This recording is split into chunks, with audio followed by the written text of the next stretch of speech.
Hey everyone, it's Deja from CrochetEverAfter.com, and this month's motif of the month is this Patriotic round motif.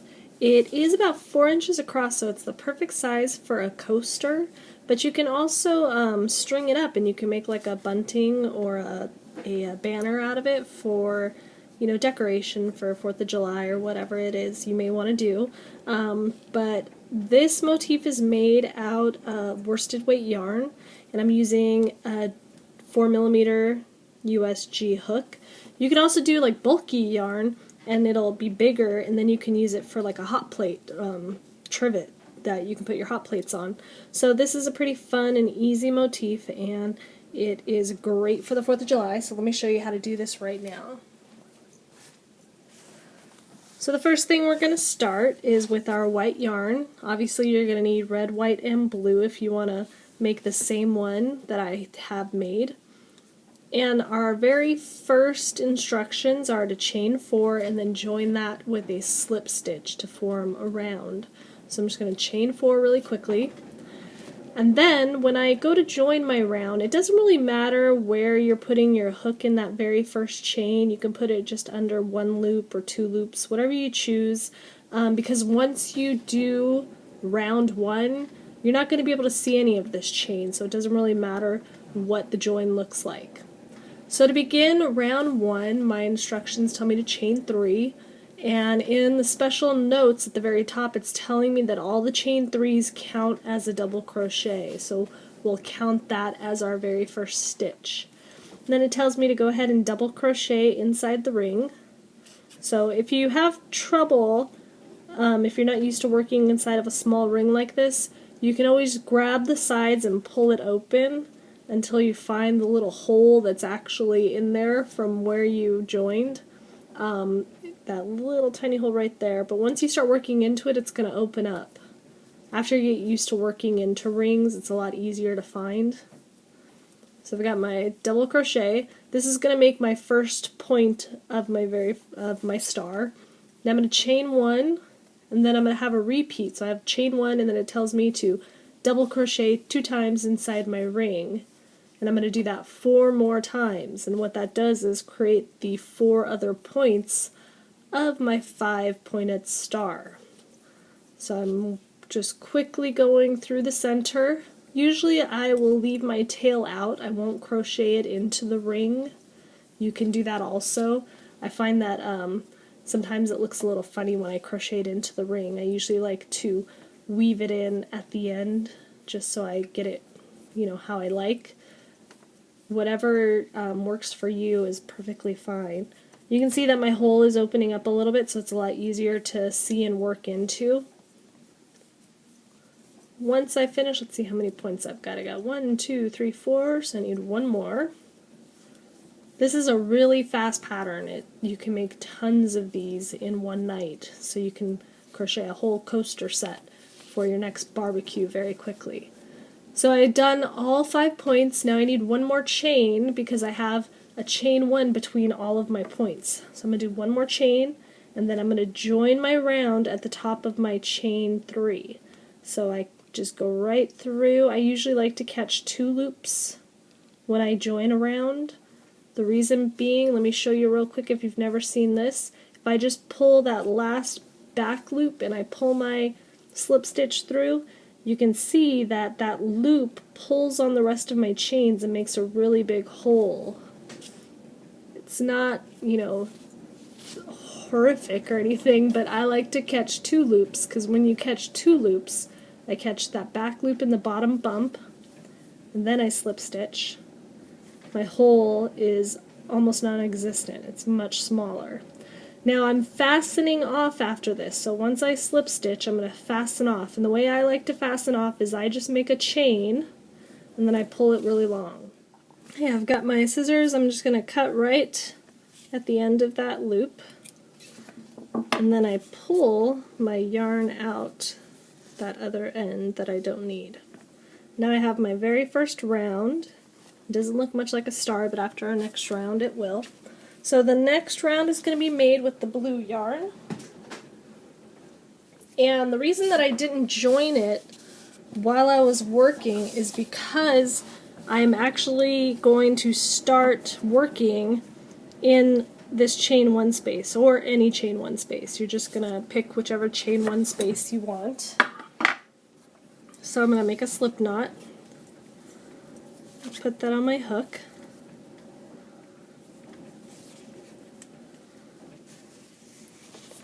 Then I'm going to join my yarn with a slip stitch in that chain 1 space. So you can pick any of the chain 1s. I usually kind of just go right after wherever I fastened off, just for consistency. So I'm going to yarn over around my first round, pull that up, and then pull it through the loop that's already on my hook. So now I've connected my new color to my chain 1 space, and I'm just going to pull it nice and tight because it's not really a stitch at all, it's just connecting it to your work.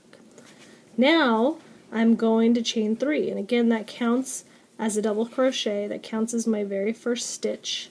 So I had, let's see how many stitches, I had 15 stitches in round 1, and now I'm going to double it to 30 in this round. So what I'm doing is, in that same chain 1 space, I'm going to do another double crochet. So this is my pattern that I'm going to be repeating. And then I'm chaining 1, and then doing 2 more double crochets in that chain 1 space. So we're putting all of those stitches right in that chain 1 space. Now this blue is a pretty dark yarn. The key to working with dark yarn so you can see what you're doing is bright light. So if you have trouble seeing stitches when you're working with a dark yarn like this, get a really bright light and work under it. So now my repeat is I chain 1, and then I'm going to go over to my next chain 1 space from round 1. And I'm going to do the same pattern. I'm going to do 2 double crochets, and then a chain 1 and 2 double crochets. And I'm going to do that in every single chain 1 space that I come to do my entire round 2. So I'm going to go ahead and keep on working around here. Remember, in between each of these little stitches you're going to put a chain 1. So don't forget that chain 1 in between. So it's almost like 2 double crochets, chain 1, 2 double crochets, and we're going to work all the way around. Okay, and now I am at my last chain 1 space. You can see how working into these spaces forces those 2 double crochets of round 1 to space out and form that star pattern. So if you were doing this, you can also make this motif in just about any color you want. If you want to use this for anything else, you can, change your color scheme and have it maybe look like a flower if you wanted to. That could be cute. Lots of different options with this. But now I finished that last double crochet, and my pattern reminds me that I need to chain 1 and then join my round, because I need a chain 1 between all of those double crochets. So again, I'm going in the top of my chain 3 through 2 loops. And what I'm going to do, I'm actually going to stop here and I'm going to release that, because what I want to do is switch to my new color now. So what I like to do so that I can get kind of a clean color change is, instead of using the blue to finish off my round, I'm going to join in my white for my next round, which is my CA color. So to join it in, all you're going to do is take your yarn and lay it over your hook. Oops. Lay it over your hook, and then you're going to pull it through that stitch and pull it through the loop that's already on your hook. And that's going to give you kind of a clean color change so that you can start your next round nice and easy. And if you've seen other motifs that I've done, you know that I love to double knot ends because I am always afraid that I'm going to end up losing my end one of these days.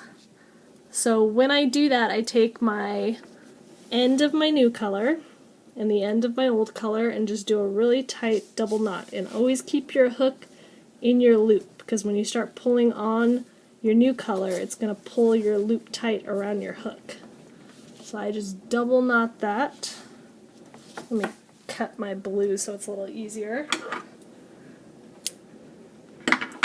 Sorry for all of these ends. I'm going to show you how to weave them in at the end so that if you have trouble weaving in multiple colors, I'll give you a couple pointers on that. Let me just finish off my double knot so I know I'm nice and secure. Alright, so when I weave that in, it's going to be almost invisible. I have a little bit of I kind of tied that a little funny. I have a little bump, but that's okay. Usually you're only going to see the front side of these. So next, I'm on round 3, and again, I'm doing a chain 3 for my double crochet, and then what it's telling me is it says that I'm going to double crochet in every stitch I come to. So every single double crochet that I have of round 2, I'm going to double crochet in those. And then when I get to my chain 1 space, I'm going to double crochet twice. Now because this counts as a double crochet, I do not double crochet into this stitch below. This is taking the place of a double crochet that I would put here. So instead I'm going to double crochet into this next stitch. Plus this is a chain 3, so it would be kind of difficult to do that anyways. So that'll remind you not to work into that stitch. So that's going to be my first 2 stitches. Then I'm at my chain 1 space, so I'm going to do 2 double crochets in there.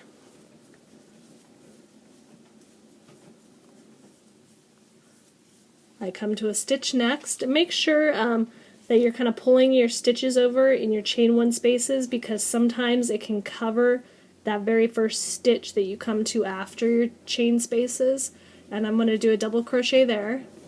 So it's kind of like double crochet, 2 double crochets, because remember there's a chain 1 in between each set of double crochets from the row below.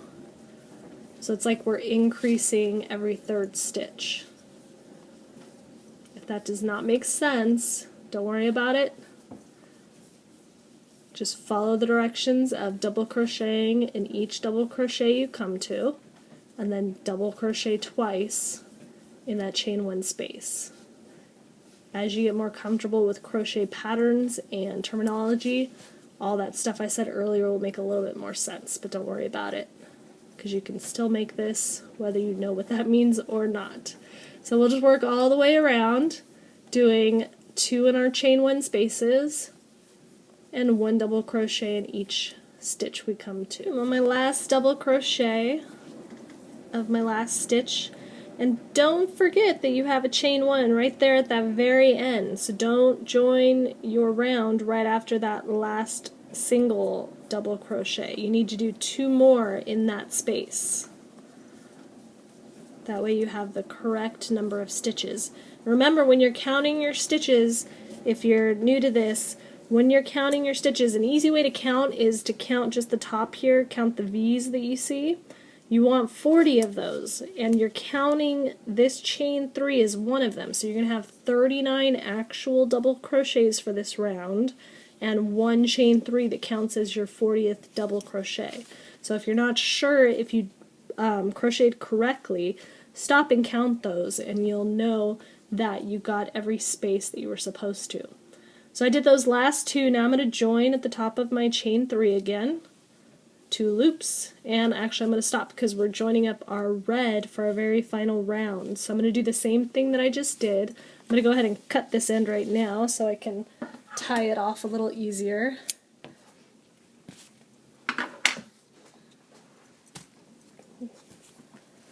Then I've got my red, and again you're just going to lay it over the top of your hook to catch it, pull that through, and pull that through your loop. I have really long ends on this. You don't need this long of an end. You only need maybe 4 inches, if that, to weave in. I'm just excessive right now. Usually I wouldn't even have this long of an end, but whatever's easier for you to sew in, because remember you have to sew all these ends in at the end. That's a much better knot. You can see how small that is.